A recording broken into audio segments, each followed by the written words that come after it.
And finally, as promised, a postscript tonight regarding last week's special comment.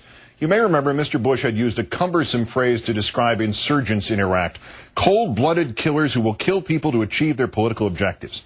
Last Wednesday, I quoted that phrase from the Politico.com interview to say that Mr. Bush had now also given America cold-blooded killers who will kill people to achieve their political objectives.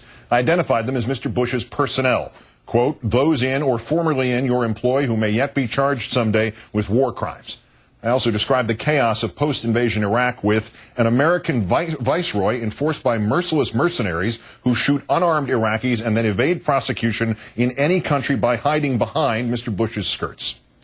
No writer nor broadcaster is ever as precise and clear as he thinks he is. Television goes by quickly, and the viewer is not provided a copy of the script. So it is possible that reasonable viewers might have been confused by exactly to whom I referred, especially considering that I edited the original line, which was, Mr. Bush, at long last, has it not dawned on you that the America you have now created includes cold-blooded killers who will kill people to achieve their political objectives? They are called your cabinet and your Pentagon. During the editing process, it seemed that was a little broad, that there appear to be men in both of those places, General Ricardo Sanchez, former Secretary of State Colin Powell, perhaps even the new Secretary of Defense, Mr. Gates, who did not merit inclusion in that list.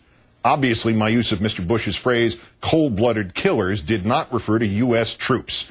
I have never had anything but the highest respect for them and their sacrifice. This newscast constantly advocates their causes, their needs, our collective debt to them.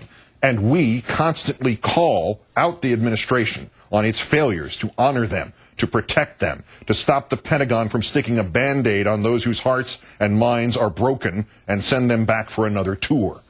The U.S. troops in Iraq, even those few who have done bad things there, are still victims in this equation, and most are the proverbial innocent bystanders.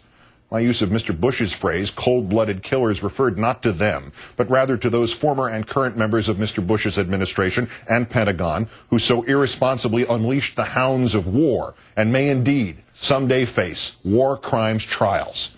And that phrase, merciless mercenaries, seem to be self-explanatory.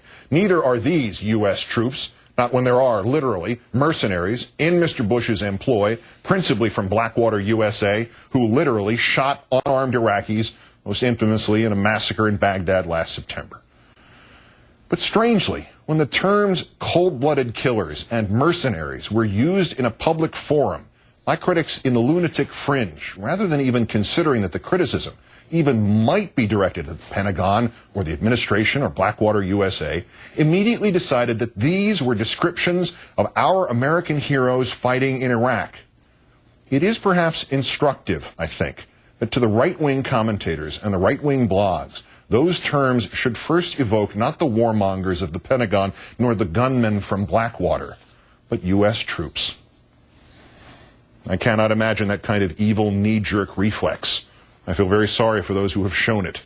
It seems to me that these right-wingers have inadvertently shown their true colors, their instinctive hatred for and contempt for those self-sacrificing Americans who have been needlessly placed in harm's way by these very commentators and the politicians they support. They hear criticism of our nation's collective conduct in Iraq, and they immediately assume it's the fault of the soldiers.